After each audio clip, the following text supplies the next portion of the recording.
今日靈修讀到一段嘅希伯來書第11章最後尾嘅地方嘅時候，讓我呢又諗起一段往事，一段呢係一個老弟兄嘅分享。所以呢，我今日好想將今日嘅靈修呢記錄落嚟。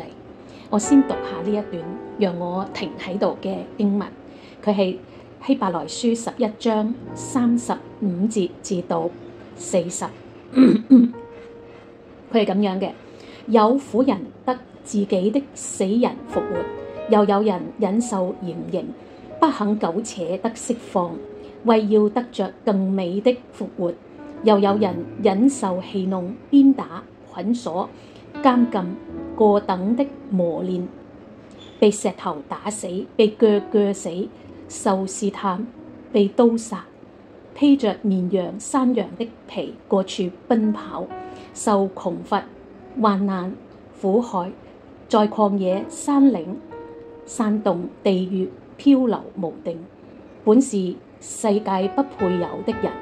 這些人都是因信得了美好的確證據，卻仍未得着所應許的，因為神給我們預備了更美的事，叫他們若不與我們同得，就不能完全。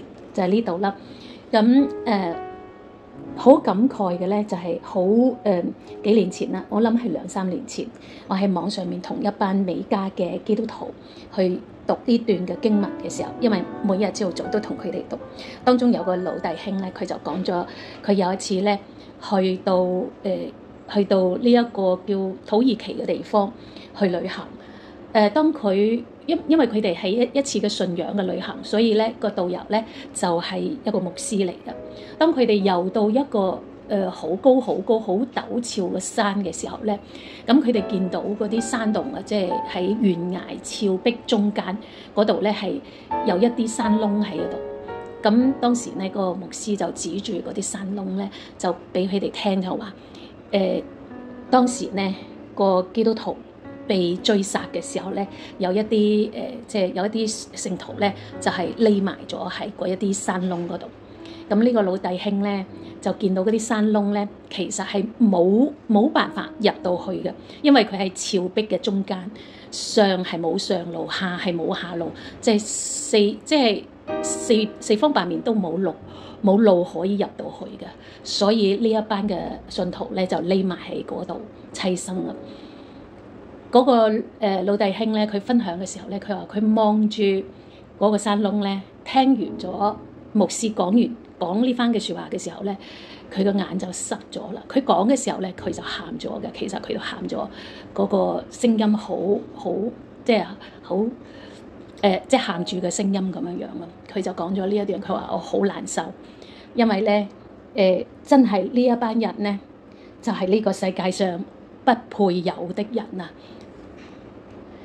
咁當時咧，我聽完咗之後咧，我都好感動，都同佢一齊落淚啊！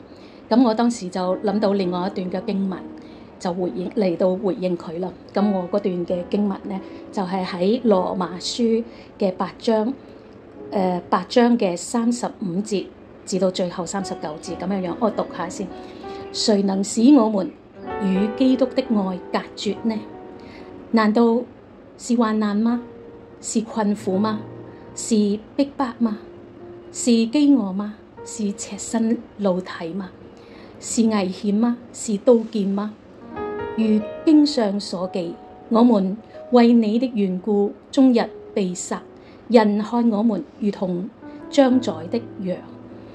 然而靠着愛我們的主，在這一切的事上已經得勝有餘了。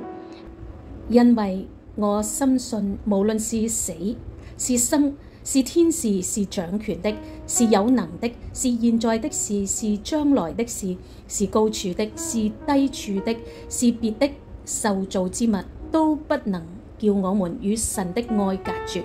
這愛是在我們的主基督耶穌裏的。